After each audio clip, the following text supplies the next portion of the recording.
मंडळी, ठरलं तर मग या मालिकेचा आजचा म्हणजेच 29 जूनचा एपिसोड रिव्ह्यू तुम्ही ऐकत आहात. माझ्या सगळ्या मैत्रिणींना सर्वप्रथम वटपौर्णिमेच्या खूप खूप शुभेच्छा. चला तर मग आजच्या रिव्ह्यूला सुरुवात करते. सुरुवातीला आपण बघतोय सायली म्हणत असे, रविराज काका मला तुमच्याकडे काहीतरी मागायचं आहे. रविराज म्हणतात, माग ना मग बेटा, काय हवंय तुला? मी तुला आतापर्यंत कधी कशासाठी नाही म्हटलोय का सायली?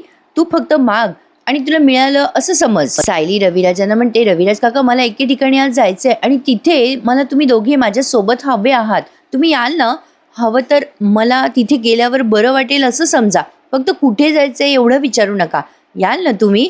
आता प्रतिमा आत्या म्हणतात, अगं सायली कुठे जायचंय ते सांग तरी. सायली म्हणते, मी तुम्हाला आत्ता नाही सांगू शकत प्रतिमा आत्या. तुमचा आहे ना विश्वास माझ्यावर?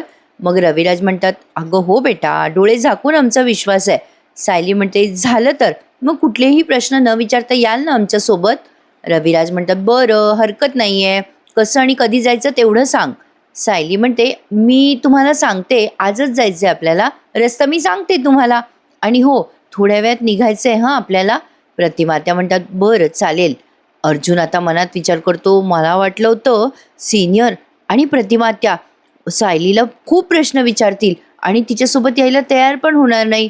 बापरे, हे दोघे तर तयार झाले. आता हा प्लॅन कॅन्सल पण होणार नाही. अर्जुनला असं वाटत होतं की कॅन्सल झाला तर बरं होईल, पण तरीसुद्धा बिचाऱ्याला सायलीसाठी हे सगळं करायचंय. तेवढ्यात अर्जुनला चैतन्याचा कॉल येतो. अर्जुन त्याला उत्तर देतो, हो अरे हो, येतो चैतन्य. हो हो चैतन्य, ठीक आहे. अरे हां, ती फाईल ना घरी आहे, मी पोहोचतो. ठीक आहे ठीक आहे, असं म्हणून फोन ठेवतोय. आणि मग सायली म्हणते, काय हो तुम्हाला आत्ता कुठे जावंच लागेल का? अर्जुन म्हणतो, हो अगं जावं लागेल, मी सांगतो तुला नंतर, चल येतो, असं म्हणून तो निघून गेलाय. इकडे या नागराजला कॉल केलाय राकेशने सचिनच्या मोबाईलवर. आता तिकडनं सचिन म्हणतो, काय राकेश रिक्रिएशन? आता हा राकेश म्हणतो, हो रिक्रिएशन. अरे तिची खात्री पटली आहे की तीच तन्वी आहे आणि 25 वर्षापूर्वी जो ॲक्सिडेंट झाला होता ना, तो तसाच ॲक्सिडेंट तिला रिक्रिएट करायचा आहे, जेणेकरून तिची मेमरी परत येईल असं तिला वाटतंय. त्यावर नागराज म्हणतो, नको रे बाबा राकेश, तिची मेमरी वगैरे परत यायला नकोय. दादाला जर कळलं ना की सायली घरी तन्वी आहे तर सगळी प्रॉपर्टी तिच्या नावावर करून ठेवल आणि आमच्या हातात चिंचोके राहतील, चिंचोके. यांचं बोलणं तो कॉन्स्टेबल ऐकतोय बरं का. मग राकेश म्हणतो, पप्पा मी यांचा प्लॅन पूर्ण होऊ देईल का? नागराज म्हणतो, राकेश तुझा नक्की प्लॅन काय आहे? राकेश म्हणतो, पप्पा ती तन्वी किल्लेदारांच्या घरात परत यायची मी रिस्क घेऊ शकत नाही. आता मी असं काहीतरी करतो की हे किल्लेदार कुटुंब कायमचं संपून जाईल. नागराज म्हणतो, ए बाबा ए राकेश, तुझ्या मनात नेमकं आहे तरी काय रे? आता राकेशचं उत्तर त्यांनी काही ऐकवलं नाहीये. एवढाच काय तो तुर्तास सीन दाखवलाय. नागराजच्या या प्रश्नावर राकेश नुसता हसतो. राकेशला आता रिक्रिएशनमध्ये या तिघांना पण संपवायचंय. तर बघा मंडळी, राकेश आता ऐन वेळेवर गाडीचे ब्रेकच फेल करणार आहे. आज ते रिक्रिएशन त्यांनी काही दाखवलं नाहीये, पण त्याची प्रिपरेशन सगळी दाखवली आहे. आज अस्मितावरच त्यांनी जास्ती म्हणजे फोकस केलाय. आणि हो प्रेक्षकांनो, आज ठरलं तर मग या मालिकेचा 1200वा भाग प्रदर्शित होत आहे. या सगळ्या टीमचं मनापासून खूप खूप अभिनंदन आणि कौतुक सुद्धा. या सीनमध्ये आपण बघतोय, अहो शेवटी ती वेळ आलीच, आपल्याला आता निघायचंय थोड्या वेळात, आता जे होईल ते होईल. अर्जुन म्हणतो, सायली मी ना माझी मीटिंग संपून लवकरच येतो हां. सायली म्हणते, बरं चालेल. अर्जुन म्हणतो सायली, आपण बरोबर करतोय ना गं? कोणाला न सांगता विचारता खूप मोठी रिस्क घेतोय आपण. ठीक आहे तू तसं टेन्शन घेऊ नकोस, मी आहे तुझ्या पाठीशी. काही होणार नाही ना गं सायली? काही होणार नाही याचंच टेन्शन येते गं. सायली म्हणते, तुम्हाला जी भीती वाटते ना, हो तीच भीती मला पण वाटते. जन्माला न आलेल्या बाळासाठी किती भीती वाटू शकते ना, हे मी अनुभवलंय. अर्जुन म्हणतो, ए सायली, मी तुझ्या सोबत असतो ना तर बरं झालं असतं, पण ऐक सिनियरला सांग की गाडी जास्ती स्पीडमध्ये चालवू नको, सावकाश जा. हे रिक्रिएशन आहे बरं का सायली, काळजी घे स्वतःची. सायली म्हणते, नका काळजी करू, देवी आई आहे ना, मला आणि आपल्या बाळाला ती सुखरूप ठेवेल. तुम्हाला माहितीये, मधुभाऊ नेहमी एक गोष्ट सांगतात, तुमचा हेतू चांगला असेल ना तर समोर येणाऱ्या संकटाला घाबरू नका, कारण यश तुमचंच आहे. आणि मी आधीच विचार केलाय की मी आपल्या बाळाला कुठलाच धोका होऊ देणार नाही. आणि मला जर वाटलंच की काही त्रास आहे तर मी त्या क्षणी सगळं थांबवेल. तुम्ही काळजी करू नका हां, तुम्ही असणार आहात ना माझ्या मागे. तुम्ही कसं काय आपल्या बाळाला काही होऊ देताल? अर्जुन म्हणतो, हो सायली, ठीक आहे, ऑल द बेस्ट. आणि मग सायली म्हणते, हो तुम्हाला पण लवकर या हं. अर्जुन म्हणतो, बरं आलोच. कसं झालंय मंडळी, अर्जुनने सायलीला सांगितलंय खरी, की आपण हे रिक्रिएशन करूया, पण आता ऐन वेळेवर त्याचं म्हणजे पण आता आयत्या वेळेला अर्जुनला खूप टेन्शन आलंय ह्या अपघाताचं रिक्रिएशन करण्यासाठी. बघूयात, उद्याचा एपिसोड खूप खास असणार आहे. मंडळी, काल शेतात गेलो होतो आम्ही, पण शेतात गेल्यानंतर ना पाऊसच सुरू झाला. खूप पाऊस होता, त्यामुळे मला तिथे फोटोज काढता आले नाही. पावसात खूप गारा असतात ना शेतामध्ये, त्यामुळे शेतात जास्ती चालता पण आलं नाही. पाऊस असल्यामुळे मला मोबाईल बाहेर काढून फोटोज काढता आले नाही आणि शूटिंग सुद्धा काढता आली नाही. त्यामुळे मी काल आपले शेतातले फोटो आमच्या पोस्ट नाही केले आपल्या चॅनलवर. तर आता आपण बघतोय अर्जुन सायलीला ठीक आहे मी येतो असं सांगून निघालाय. इकडे आता प्रतिमा त्या सायली सुमनला सांगतात, अगं सुमन, हे बघ आम्ही ना अगं जरा बाहेर चाललोय, मी सायली आणि रविराज. आम्ही 1-1.5 तासात परत येऊ बघ. हो ना ग सायली? सायली म्हणते हो आत्या. सुमन म्हणते अहो कुठे चाललात पण वहिनी तुम्ही? सायली म्हणते सुमन काकू ते विचारू नका, तेवढं आल्यावर सगळं सांगेल मी तुम्हाला. म्हणतात ना कुठली गोष्ट आधी सांगितली तर मनासारखी होत नाही असं समजा. सुमन म्हणते बरं बाई, राहिलं नाही विचारत, तुझ्या मनातल्या सगळ्या इच्छा पूर्ण होऊ देता सायली. आता राकेश वरून ऐकत असतो बरं का, या तिघी बोलत असतात. राकेश मनात विचार करतो, सायली तुझी इच्छा पूर्ण होईल की नाही माहीत नाही, पण माझ्या पप्पाची 25 वर्षाची इच्छा मी नक्की पूर्ण करेल. तुम्ही इतिहास घडवायला चाललात ना, पण आता तो इतिहास मी बदलून टाकेल, असं राकेश मनातल्या मनात ठरवत असतो. या तिघांचा अपघात आणि हा घातपात करायचा हे त्याने ठरवलंय. काही काही प्रेक्षकांना हा सीन अपेक्षित होताच. असो, आता इकडे हे ऑफर लेटर कल्पनाताईंच्या हातात पडलं. तिथे अस्मिता येते नेमकी आणि कल्पनाताई आता तिला खूप ओरडतात. त्यांना हे पटलेलंच नाहीये अस्मिताचं वागणं. कल्पनाताई म्हणतात काय ग अस्मिता, तुझ्या नावाने हे ऑफर लेटर आलंय एका कंपनीचं, काय प्रकार आहे हा? अस्मिता म्हणते अगं मम्मा मी सांगणार होते तुला, मला जॉब लागलाय. अश्विनही आहे तिथे, तो म्हणतो जॉब लागला म्हणजे? आपोआप नाही ना लागला अस्मिताताई, तू इंटरव्ह्यू दिला असशील ना, म्हणजे गेल्या काही दिवसापासून हा सगळा प्रकार चालू होता पण तू आम्हाला सांगितलं नाहीस ना. अस्मिता म्हणते अरे हो, ॲक्च्युली मी बाहेर जात होते तेव्हा हेच इंटरव्ह्यू देत होते. कल्पनाताई चिडून म्हणतात तुला कळतं का अस्मिता, केवढी मोठी गोष्ट आमच्यापासून लपवली आहेस? तुला नोकरी करायची काय गरज आहे, आम्ही आहोत ना तुझ्यासोबत. अस्मिता पण चिडते आणि म्हणते अगं मम्मा, मी काय आयुष्यभर तुमच्यावर डिपेंड राहू का? स्मितला कसं वाढवायचं हे मला पण ठरवू दे ना. कल्पनाताई म्हणतात अगं पण तो लहान आहे सध्या, त्याला सध्या पैशांची नाही तुझी गरज आहे. अस्मिता चिडते आणि म्हणते हेच हेच मला आवडत नाही तुझं मम्मा, तुझ्याशी काही बोलायला गेलं ना की तू अशी चिडचिड करून रिॲक्ट करते आणि तू आता तेच करतेस, मला जे भीती वाटत होती तेच वागतेस तू. कल्पनाताई म्हणतात अगं ए अस्मिता, तू चुकीचं वागलीस तर आम्ही तुला थांबवायचं नाही का? अश्विन म्हणतो एक एक मिनटं मम्मा, अस्मिताताई जरा शांत व्हा, तुमचा आवाज वाढतोय बरं का. तेवढ्यात पूर्णाजी आल्या तिथे. अश्विन म्हणतो जरा हळू मम्मा, पूर्णाजी आली आहे, विषय बदला आता. पूर्णाजी येतात तिथे आणि म्हणतात काय गप्पा चालल्या ग? कल्पना म्हणतात कुठे काय पूर्णाई, सहजच, तुम्हाला काही हवं का पूर्णाई? पूर्णाजी म्हणतात सायलीला आवाज देत म्हणतात अगं सायली मला कॉफी दे ग. कल्पना ते म्हणतात पूर्णाई विसरलात का? अहो सायली नाहीये घरी, ती प्रतिभाकडे गेली आहे ना. पूर्णाजी म्हणतात अरे देवा, हो की ग, माझ्या बाई लक्षातच राहत नाही कधी कधी. विमल म्हणते मी बनवून देते कॉफी. मग पूर्णाजी विचारतात सायली कधी येणार आहे ग कल्पना? अगं ती नसली ना की करमतच नाही बघ. कल्पनाताई म्हणतात असं काही फार दिवस झाले नाहीये तिला जाऊन, पूर्णाई मध्ये येऊन गेली की घरी ती. मग लगेच अस्मिता म्हणते तेवढ्याने काय होतंय, चल पूर्णाजी आपण भेटायला जाऊयात सायलीला. पूर्णाजी म्हणतात बरं. अगं अस्मिता पण माझ्या मनातलं बोललीस बघ, ठरव बाई कधी जायचं सायलीला भेटायला. तेवढ्यात अर्जुन आलाय तिथे आणि म्हणतोय ए मम्मा, माझी ना ऑनलाईन मीटिंग आहे, मी रूममध्ये चाललो आहे, मला गरम गरम कॉफी पाठवतेस का? आणि हो, मीटिंग झाल्यावर मी जरा सिनियरकडे जाणार आहे, महत्त्वाचं काम आहे. कल्पनाताई म्हणतात काय रे अर्जुन, बायकोला भेटायला चाललायस ना, मग कशाला मीटिंगचं निमित्त करतोय, खरं सांगून जा की. अर्जुन म्हणतो बरं बरं, हो बायकोलाच भेटायला जाणार आहे. कल्पनाताई आता अस्मिताला टोमणा मारत म्हणतात आजकाल ना आपल्या घरात सांगून जायची पद्धतच उरलेली नाहीये.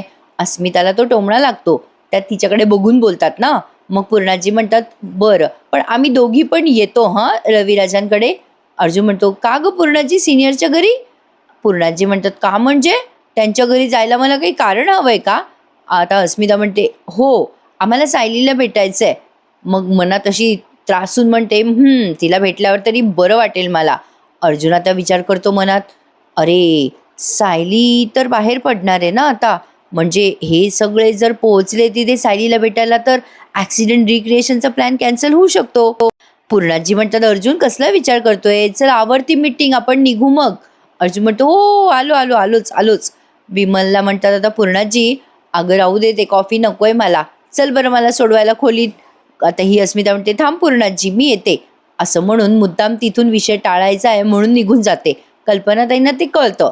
कल्पनाताई अस्मिता आणि पूर्णाजी गेल्यावर अश्विनला म्हणतात, बघ अश्विन कशी अस्मिता मुद्दाम विषय टाळण्याकरता निघून गेली बघ इथून पूर्णाईच्या खोलीत. अश्विन म्हणतो, मम्मा जाऊ दे ना, कशाला चिडचिड करते, सोड बरं आता, सध्या हा विषय सध्या बोलू नकोस, शांत राहा. इकडे आता अस्मिता पूर्णाजीच्या खोलीमध्ये पूर्णाजीला आवरायला सांगत असते. तेवढ्यात तिला फोन आलाय बरं का, ती जिथे तिला जॉब लागलाय ना त्या कंपनीमधनं. अस्मिता खुश होते आणि विचार करते, अरे वा ऑफर लेटर मिळालं का म्हणून विचारायला फोन आला असेल, आणि ती फोन रिसीव्ह करते. हॅलो, हां सर, तुमचं ऑफर लेटर मिळालं, थँक्यू सो मच सर, मी सोमवारपासून जॉईन करते. हां, तिकडनं तो माणूस म्हणतो, सॉरी ॲक्च्युली अस्मिता सुभेदार मॅडम, आम्ही तुम्हाला हा जॉब देऊ शकत नाही आहे, आणि म्हणजे त्यासाठीच मी कॉल केला आहे. अस्मिता म्हणते, सर पण तुम्ही तर जॉब कन्फर्म करण्यासाठी अपॉइंटमेंट लेटर पाठवलं ना आम्हाला. लगेच तिकडनं तो माणूस म्हणतो, हे बघा मॅडम, आम्हाला तुमच्याबद्दल जे कळलं आहे ना त्यामुळे आम्ही तुम्हाला जॉब देऊ शकत नाही, आय एम सो सॉरी. त्यावर अस्मिता म्हणते, अरे असं काय कळलंय तुम्हाला? आणि तिकडनं तो माणूस काय उत्तर देतो हे आपल्याला अस्मिताच सांगते आता पुढच्या सीनमध्ये. आज ना त्यांनी अस्मितावर बराच सीन घेतलाय प्रेक्षकांना, आज अस्मितावरच त्यांनी खूप जास्ती सीन घेतलेत. आता अस्मिताला जे कळलं ते भयंकर आहे. पुढच्या सीनमध्ये अस्मिता एक्सप्लेन करतेच अस्मिताबद्दल. सचिनने त्या कंपनीमध्ये जाऊन उगाचच आगोपणा केलाय बरं का. असो, पण इकडे कल्पनाताई खूप वैतागलेल्या असतात अस्मिता जॉब करणारे, यामुळे त्यांचं म्हणणं साधं आणि सोपं आहे. स्मित लहान असल्यामुळे तिने सध्या जॉब करू नये, साहजिक आहे प्रेक्षकांना, कुठल्या आईला काळजी वाटणारच. त्या अश्विन जवळ बोलत असतात, काय रे बाबा, काही गरज आहे का अस्मिताला नोकरी करायची बाळ लहान असताना? नाही, आता पण बघितलं ना, आता विषय टाळायसाठी मुद्दाम पूर्णाईच्या खोलीत निघून गेली अस्मिता. नाही, मी आता ना बोलतेच पूर्णाईला, सगळं सांगते, असं म्हणून त्या निघून जात असतात म्हणजे पूर्णाजीच्या खोलीत. तेवढ्यात तिथे प्रतापराव येतात आणि म्हणतात, काय गं बाई कल्पना, काय झालं? कल्पनाताई म्हणतात, तुम्ही आता कसे काय आला, तुमची तर कॉन्फरन्स होती ना? प्रतापराव म्हणतात, अगं कॅन्सल झाली माझी कॉन्फरन्स, तू का चिडचिड करतेस? त्यावर आता तिथे अस्मिता येते आणि म्हणते, मी सांगते ना तुम्हाला डॅड, काय चिडचिड करते मम्मा ते. आता लगेच कल्पनाताई म्हणतात, हां ऐका ऐका, आता हिच्याकडनं ऐका. अस्मिता पण वैतागून म्हणते, मम्मा खुश हो बरं का, आता सगळं तुझ्या मनासारखं झालंय, गेली माझी नोकरी, आता मी नोकरीला नाही जाऊ शकणार. आता या सगळ्यांना नवलच वाटते, नेमकं झालं तरी काय? आणि मग अस्मिता सांगते काय झालं ते ऐका. अश्विन विचारतो, काय गं अस्मिता, ते नोकरी गेली म्हणजे? तुला आत्ता ऑफर लेटर मिळालं होतं ना? अस्मिता म्हणते, काय करणार, माझं नशीबच फुटकं आहे, एवढी चांगली नोकरी होती, म्हणजे आत्ता कुठे एवढे इंटरव्ह्यू दिल्यानंतर एक नोकरी मिळाली मला कशी बशी, आणि ही नोकरी गेली.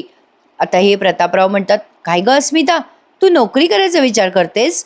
अस्मिता म्हणते, हो डॅड, पण तो सचिन दीक्षित नावाचा माणूस मला सुखासुखी जगू देणार आहे का? नोकरी कशी करू देईल तो मला? आता अश्विन म्हणतो, अगं सचिनचा काय संबंध आहे या सगळ्यात?